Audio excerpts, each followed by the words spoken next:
Welcome to ఆదా నేను హరిత. ప్రతి నెల మనం జ్యోతిష్య శాస్త్రం గురించి మాట్లాడుకుంటూనే ఉంటాం. మన ఈ నెలలో మన రాశి ఎలా ఉండబోతుంది అని చెప్పి ఆతృతగా ఎదురు చూస్తుంటాం రాశి ఫలాలు వచ్చేంత వరకు కూడా. అయితే అసలు ఏప్రిల్ నెలలో ఈ మాస ఫలాలు ఎలా ఉన్నాయి ఈ 12 రాశుల వారికి అనేది మన ప్రముఖ వేదిక ఆస్ట్రాలజర్ గోనుగుంట్ల సురేష్ బాబు గారు మనతో పాటు ఉన్నారు. ఆయన అడిగి ప్రతి మంత్ లాగే ఈ మంత్ కూడా తెలుసుకునే ప్రయత్నం చేద్దాం. నమస్తే గురుగారు. హరిత గారు నమస్కారం అండి.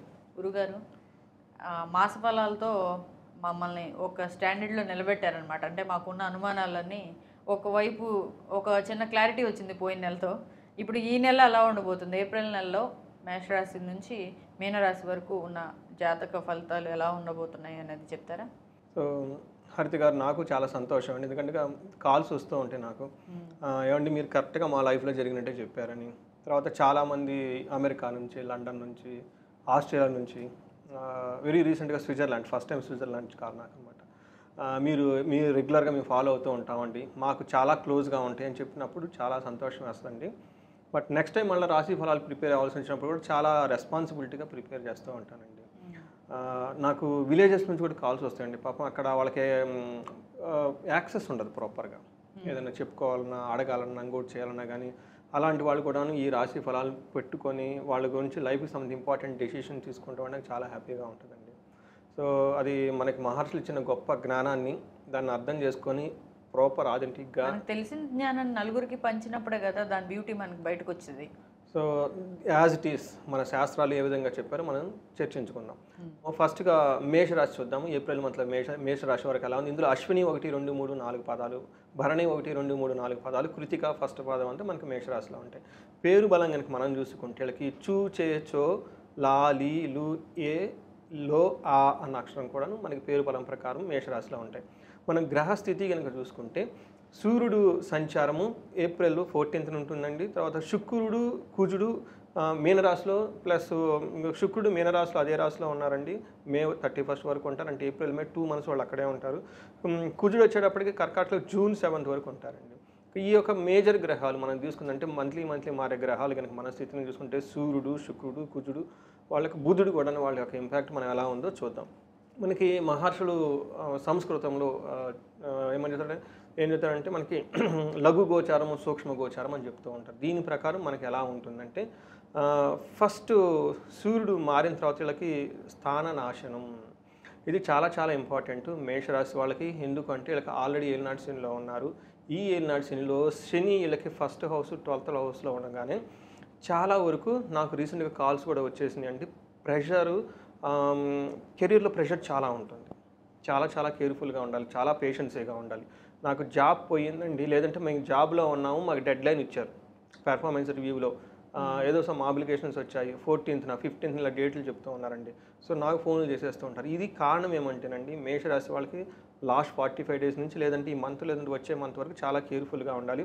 ఆల్రెడీ ఏలినాటి శనిలో శని ఎఫెక్ట్ ఉన్నారు, సూర్యుడు కూడా ఎఫెక్ట్ వీళ్ళ మీద పడిపోవడంతో కెరియర్లో చాలా. నాకు డౌట్, సూర్యుడు ఎఫెక్ట్, శని ఎఫెక్ట్ అంటున్నారు. ఈ రెండు వ్యతిరేక గ్రహాలు కదా. అంటే కొడుకే అయినప్పటికీ కూడా సూర్యుడికి శనీశ్వరుడు వీళ్ళిద్దరూ అపోజిట్ పర్సన్సే కదా.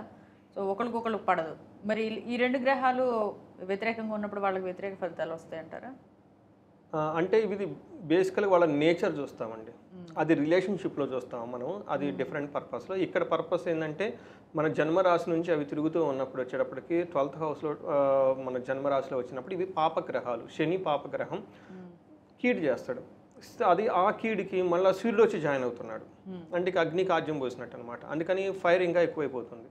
అందుకని వీళ్ళకి మేషరాశి వాళ్ళకి ఉగాది తర్వాత ఏలినాటి శని స్టార్ట్ అవుతుంది. దాంతోపాటు 2 మేజర్ గ్రహాలు వీళ్ళకి ఇబ్బంది పెట్టే పొజిషన్కి వచ్చేస్తున్నాయి.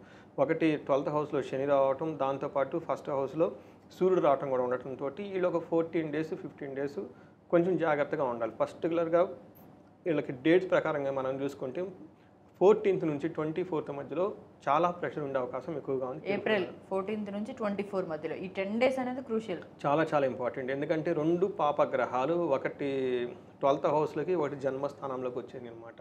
ఈ టైంలో లాస్ట్ నాకు జాబ్లో ప్రెషర్ వచ్చిన ఆల్రెడీ నాకు కొంతమంది చెప్తూ ఉన్నారండి. సో దీన్ని గమనించుకొని వీళ్ళు కొంచెం జాగ్రత్తగా పేషెన్సీగా ఉండాలి. ఆ ప్రజలు కానివ్వండి ఏదైనా సరే.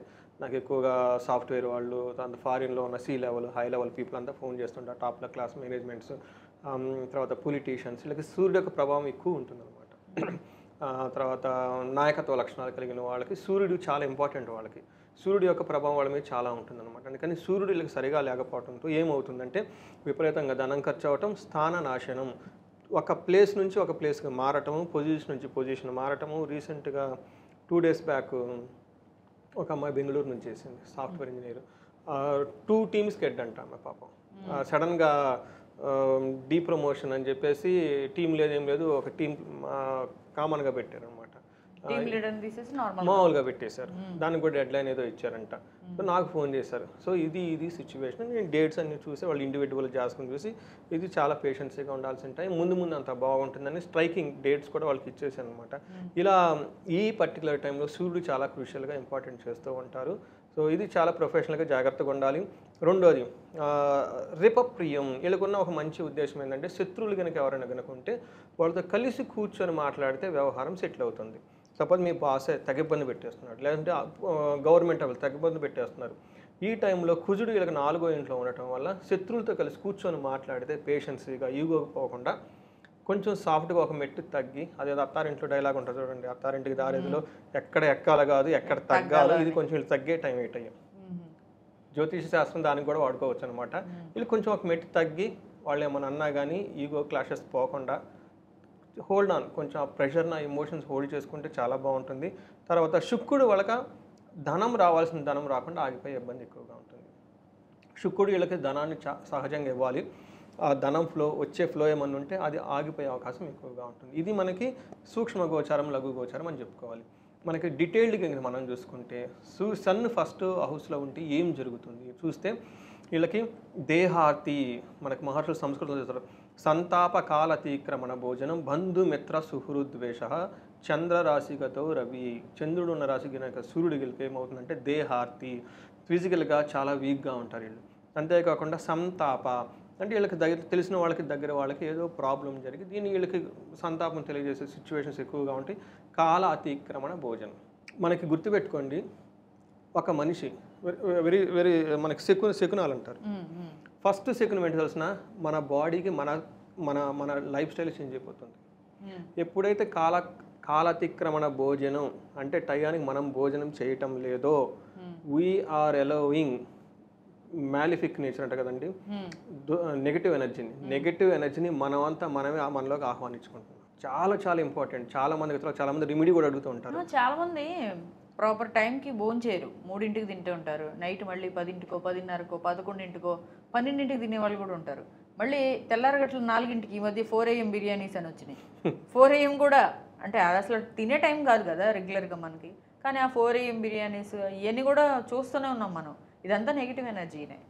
అంటే మనకి ఒక టయానికి సాత్విక ఆహారం అంటే మన శరీరానికి పడే ఫుడ్ టయానికి తీసుకోవాలి. 2 అయితే 2, 3 అయితే 3. కొంతమంది బిజినెస్లు చేస్తూ ఉంటారు, మార్నింగ్ రష్ 12 కాబట్టి 3 o'clock 4 o'clockకి వాళ్ళు చేస్తూ ఉంటారు, నైట్ లేటు. వాళ్ళు మొదటి నుంచి అదే అలవాటు ఉంటే అదే ప్రకారం చేయాలి. బట్ బెస్ట్ టైం మనకి డాక్టర్ చాలా మంది చెప్తున్నారు, మార్నింగ్ 8లో బ్రేక్ఫాస్ట్ తీసుకోవాలి, మధ్యాహ్నం 1, 2, తర్వాత డిన్నర్ వచ్చేటప్పటికి 7, 8లోకి తీసుకుంటే నైట్ టైం అంతా గ్యాస్ లేకుండా బాగుంటుంది అని చెప్తే that is the best way of doing it. But ఇక్కడ క్వశ్చన్ అది కుదరలేదు, బట్ మీరు ఏదో పద్ధతి ఫాలో, బట్ ఆ ప్యాటర్న్ భోజనం అనేది టయానికి తీసుకోవటం ఇంపార్టెంట్. తీసుకోకపోవడం కూడా అది నెగిటివ్ ఎనర్జీ. తీసుకోవటం లేకుండా సిచ్యువేషన్ ఉంది అంటే ప్లానెట్ కాంబినేషన్ సరిగా లేదు, ఇన్ఫ్లుయెన్స్ చేస్తుంది అని గుర్తుపెట్టుకోవాలి.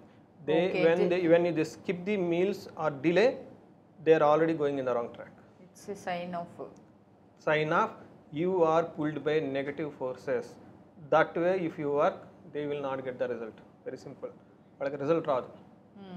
అందుకని మనకి శబరి రాముని అడుగుతుంది, భోజనం చేసావా? ఫస్ట్ క్వశ్చన్, భోజనం తింటున్నావా టయానికి? ఎందుకనంటే మనం ఉదయాన్నే మన దినచర్య మనం కరెక్ట్గా పెట్టుకొని టయానికి భోజనం చేసుకొని మన పని మనం చేసుకుంటే సగం సక్సెస్ అక్కడే వస్తుంది లైఫ్లో. ఎప్పుడైతే ఇది స్కిప్ చేసి భోజనం లేకుండా వదిలేసి ఏడుస్తా పడగడుకొని చేసుకుంటూ పేగులు కాలుకుంటూ చేసుకుంటే అది రాక్షస కర్మ. దాంట్లో రిజల్ట్ నెగిటివే ఉంటుంది. అలా వర్క్ చేసిన ఏదో ఒక రోజులో బాస్ బయటకు కొట్టేస్తాడు. ఇది చాలా ఇంపార్టెంట్ అనమాట. బంధుమిత్ర సుహృత్, వీళ్ళకి బంధువులతో మిత్రులతో గొడవలు పడే అవకాశం ఎక్కువగా ఉంటుంది. బట్ ఫైనల్గా వీళ్ళు టయానికి భోజనం చేయరు, తర్వాత శరీరానికి ఇబ్బంది పడే అవకాశం ఎక్కువగా ఉంటుంది.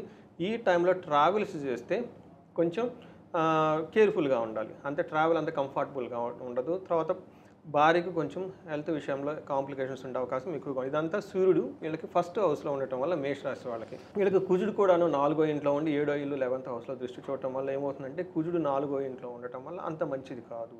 ఎలా ఉంటుందంటే వీళ్ళకి కొంచెం క్రూర బుద్ధి, బంధువులతో వైరం, గొడవ పట్టము, రోగాలు ఇలాంటివన్నీ వచ్చే అవకాశం ఎక్కువగా ఉంటుంది 4వ ఇంట్లో ఉండటం వల్ల. మళ్ళీ అగైన్ భార్యకితో పట్టింపులు, గొడవలు పడే అవకాశం ఎక్కువగా ఉంటుంది. ఎందుకంటే సూర్యుడు కూడా 7th హౌస్ని చూస్తున్నాడు, కుజుడు కూడా 7th హౌస్ని చూడటం వల్ల భార్యకు సంబంధించి, పార్ట్నర్కి సంబంధించి విభేదాలు వచ్చే అవకాశం ఎక్కువగా ఉంది. 7th హౌస్ అనేది మంచిది కదా గురుగారు? 7th హౌస్ కొన్ని ప్లానెట్స్కి మంచిదండి, కొన్నిటికి మంచిది కాదు. సో యూజువల్గా 7th మూన్ ఉంటే చాలా మంచిది, అదే శుక్రుడు ఉంటే మంచిది కాదు, గురువు ఉంటే చాలా మంచిది, శని మంచిది కాదు. అలా వాళ్ళ ఒక ప్లానెట్స్ని బట్టి ఉంటుంది. ఇక్కడ కుజుడు 7th హౌస్లో మంచిది కాదండి. అట్లానే సూర్యుడు కూడా మంచి చేయడు, రెండు మంచి గ్రహాలు చేయవు. అయితే కుజుడు 11th హౌస్లో దృష్టి ఉండటం వల్ల వీళ్ళకి వచ్చే ధన ప్రవాహం బాగుంటుంది, ఆరోగ్యం బాగుంటుంది, వస్త్రాలు ఫైనల్ అవుట్పుట్ బాగుంటుంది వీళ్ళకి. అంటే మధ్యలో ఇబ్బందులు పడినా అవుట్పుట్ బాగుంటుంది. తర్వాత ఆర్థికంగా బాగుంటారు, ఇష్టమైన వస్తువులు కొంటాము, ఓవరాల్గా బాగుంటుంది. ఇది మనకి సూర్యుడు కుజుడు ఇచ్చే మనకి రిజల్ట్. అంటే సూర్యుడు టోటల్గా వీళ్ళకి బాగలేడు, కుజుడు కొంచెం మిక్స్డ్గా పర్లేదు అన్నట్లు ఉన్నారన్నమాట. అయితే వీళ్ళకి శుక్రుడు 12th హౌస్లో ఉండటం వల్ల కూడా ఇది కూడా అంత మంచిది పొజిషన్ కాదు. ఇది తటస్థమైన పొజిషన్. జనరల్గా డిసీజ్ వచ్చే అవకాశం ఎక్కువగా ఉంటుంది. వ్యవసాయము విఘ్నాలతో కూడిన రిజల్ట్ ఇస్తాడు శుక్రుడు. ఏ విధంగా అంటే ఆయుధ పీడ, చోర భయం, కష్టాలు, భయము, వ్యవసాయ పనుల్లో, వ్యవసాయాది కార్యాలయాల్లో విఘ్నాలు కలుగుతాయి, బిజినెస్లో ఆటంకాలతో కూడి రిజల్ట్ ఇస్తాడు. ఈ విధంగా మనం కనుక నక్షత్ర గ్రహాలు బట్టి చూస్తూ ఉంటే అలా ఉంటుంది. గురుగారు, మరి నక్షత్రాలను బట్టి వీళ్ళకి ఎలా ఉండబోతుంది? నక్షత్రం మనం చూసుకున్నాం అనుకోండి, అశ్విని, భరణి, కృతిక ఫస్ట్ పదం, వీళ్ళంతా మనకి ఇందులో ఉంటారు. అశ్విని కనుక చూసుకుంటే వీళ్ళకి కొన్ని విషయాల్లో పాజిటివ్గా, కొన్ని విషయాల్లో నెగిటివ్గా ఉంది. వీళ్ళకి అశ్విని నక్షత్రం వాళ్ళు కనుక చూసుకుంటే సౌఖ్యంగా ఉంటుంది. టోటల్గా ఈ మంత్ అంతా కనుక చూసుకుంటే లోన ఎన్ని ఇబ్బందులు ఉన్నా ఓవరాల్గా సేఫ్ అండ్ సౌఖ్యంగా ఉంటుంది. గొడవలు అయ్యే అవకాశం ఎక్కువగా ఉంటుంది. మృత్యుభయం, అనవసరంగా ఏదైనా పోగొట్టుకుంటామో, మనం చేసిన పని చెడిపోతుందేమో, జాబ్లోంచి తీసేస్తారేమో. మృత్యు అంటే స్టాప్, అదేదైనా కావచ్చు, మన ఫిజికల్గా కానివ్వండి, లేదంటే మన యాంబిషన్స్ కానివ్వండి. నాకు చెప్పాను కదండి, ఒక లేడీ చేశారు బెంగళూరు నుంచి అని చెప్పి. ప్రాబ్లం ఏంటి, అసలు మనం ఉంటాం పోతామా, లేదు నన్ను జాబ్లో ఉంచుతారు, పీకేస్తారు. సో మార్నింగ్ కూడా ఒక కాలు ఆస్ట్రేలియా నుంచి వచ్చింది, సేమ్ సిచ్యువేషన్. వాళ్ళ హస్బెండ్ గురించి అడిగారు. అసలు మేము ఆస్ట్రేలియాలో ఉంటాం, బయటకు వచ్చేస్తాం. అది మృత్యు భయం అంటే అనమాట. అలా ఈ భయం పడుతూ ఉంటామా. తర్వాత వచ్చేటప్పటికి ఈ శుక్రుని వల్ల వీళ్ళకి కొన్ని విషయాల్లో అనుకోని విధంగా కార్యనాశనం అయ్యే అవకాశం ఎక్కువగా ఉంటుంది. అందుకని ఈ రాశి వాళ్ళు ఇండివిజువల్గా జాతకం చూపించుకుంటే మనకి ఇంకా కొంచెం క్లారిటీ వస్తుంది. ఒకటి డీప్ క్రైసిస్, బట్ బయటకి ఎప్పుడు వస్తాం, ఎలా వస్తామని తెలుస్తుంది అన్నమాట. తర్వాత భరణి నక్షత్రం వీళ్ళకి మృత్యు భయం ఉంటుంది, కలహం ఉంటుంది, క్షేమంగా ఉంటారు, సౌఖ్యంగా ఉంటారు. వీళ్ళు కొంచెం పర్లా. కృతికా నక్షత్రం వాళ్ళకి లాభప్రదంగా ఉంటారు, సౌఖ్యంగా ఉంటారు, క్షేమంగా ఉంటారు, ఫారిన్ వెళ్ళే అవకాశం ఎక్కువగా ఉంటుంది. ఇది కూడాను ఏప్రిల్ 11th నుంచి 12th నుంచి పరవాసం అంటే ఫారిన్ వెళ్ళటం కానివ్వండి, లేదంటే వాళ్ళకి చాలా అనుకూలంగా ఉంటుంది. కృతికా నక్షత్రం వాళ్ళకి మృత్యు భయం కూడా ఉంటుంది. అంటే మనకు ఏదైనా పోతుందా పొజిషన్ అని బాధపడి టెన్షన్ పడే అవకాశం ఎక్కువగా ఉంది. దీనికి సరైన రెమెడీస్ తీసుకుంటే చాలా బాగుంటుంది. కృతికా నక్షత్రం వాళ్ళకి హెల్త్ కాంప్లికేషన్స్ వచ్చే అవకాశం ఎక్కువగా ఉంటుంది. పునర్వసు నక్షత్రం, ఉత్తర ఫాల్గుని, కేతు వల్ల మానసిక టెన్షన్స్ ఎక్కువగా ఉంటాయి. అశ్విని నక్షత్రం వాళ్ళకి ఏప్రిల్ 12th వరకు బ్లడ్ రిలేటెడ్లో చేంజెస్ ఏమన్నా వచ్చేసి వైరల్ ఫీవర్లు కానివ్వండి, some changes with related to blood వీళ్ళకి చేంజెస్ వచ్చి ఇబ్బంది పడే అవకాశం ఎక్కువగా ఉంది. మిగతా అన్ని విషయాల్లో బాగుంది. దీనికి ఇప్పుడు మనం చెప్పుకున్న విధంగా ఆలోచించుకొని చక్కగా కొన్ని విషయాలు ఎక్కడెక్కడ మనం సరిగా లేవనుకున్నామో వాటికి సంబంధించి ముందుగానే సెన్స్ అయ్యి ఏమంటారు కంట్రోల్, డ్యామేజ్ కంట్రోల్ అంటారు కదా. ఒకటి మనకి బాగలేదు, యాక్సెప్ట్, దెన్ ఆ డ్యామేజ్ని ఎంత కంట్రోల్ చేయగలుగుతాము, ఏ విధంగా వీళ్ళనంత వరకు కంట్రోల్ చేసుకోవాలని ట్రై చేస్తాం అనమాట. మరి వీళ్ళకి పరిహార మార్గాలు ఏంటి గురుగారు? పరిహారం చూసుకున్నాం అనుకోండి, వీళ్ళకి సూర్యుడికి సంబంధించిన అంత ప్రాపర్గా లేదండి. మృత్యు భయము అని ఎక్కువగా చూపిస్తూ ఉంది. ఆదిత్య హృదయ స్తోత్రం వీళ్ళు ఎక్కువగా చదువుకుంటూ ఉండాలి. సూర్యుడికి నమస్కార ప్రీతి, సూర్య నమస్కారాలు చేస్తే చక్కగా కలిసి వస్తుంది వీళ్ళకి. అంతేకాకుండా ఎవరికైనా కనుక గాయత్రి మంత్రోపదేశం కనుక జరిగిన వాళ్ళు చాలామంది ఉంటారు, బట్ వాళ్ళు చేయటం లేదు, అదేంటో మనకు అర్థం కాలేదు. వాళ్ళు ఆ కులంలో పుట్టడం వాళ్ళ అదృష్టం నేను అంటాను. ఇంకా ఆ ఆచారాన్ని వాళ్ళు ఫాలో అవుతున్నారు, ఉపనయనం చేసుకుంటారు. కొంతమంది పెళ్లి ముందు పెళ్లి తర్వాత, కొంతమంది చిన్న వయసు నుంచే వేదాభ్యాసం పెడితే నేర్పుతూ ఉంటారు. అది ఎవరిని గనక ఉంటే ఈ టైంలో మళ్ళీ వాళ్ళు చక్కగా ప్రొసీజర్ అంతా తెలుసుకొని ఒకసారి గురుముఖంగా ఆల్రెడీ ఉపనయనమైన వాళ్ళు ఈ గాయత్రి మంత్రం ఒకరికి సంధ్యావందనం చేస్తుంటే best of best remedy. Age అయిన వాళ్ళు ఉంటారు పాపం, వాళ్ళు పెద్ద పెద్ద పనులు ఎక్సర్సైజ్లు అవన్నీ చేయలేరు కాబట్టి వాళ్ళు అగ్నిహోత్రం ప్రాక్టీస్ కనుక చేస్తే వాళ్ళ ఇంటితో పాటు వాళ్ళ చుట్టూ ఉన్న సరౌండింగ్ నెగిటివ్ ఎనర్జీ అంతా పోతుంది. అసలు వాళ్ళు అగ్నిహోత్రం ఉదయం సాయంత్రం ఇట్స్ హార్డ్లీ 10 minutes అండి, పెద్ద టైం కూడా పడుతుంది. అగ్నిహోత్రం అంటే ఎలా చేసుకుంటారు గురుగారు? అది అగ్నిహోత్రం ఒక ప్రొసీజర్ ఉంటుందండి, మనకి వాళ్ళకి యూట్యూబ్లో దొరుకుతాయి, చక్కగా చేస్తారు. అగ్నిహోత్రం కిట్స్ అమ్ముతారు బయట. అగ్నిహోత్రం కిట్ అని ఆర్డర్ పెట్టుకుంటే మనకి ఆన్లైన్ షాపింగ్లో ఇంటికి డెలివరీ చేస్తారు. అందులో మాన్యువల్ ఉంటుంది, ఏ మంత్రం ఏంటనేది చాలా సింపుల్, చిన్నపిల్లలు కూడా చేయొచ్చండి.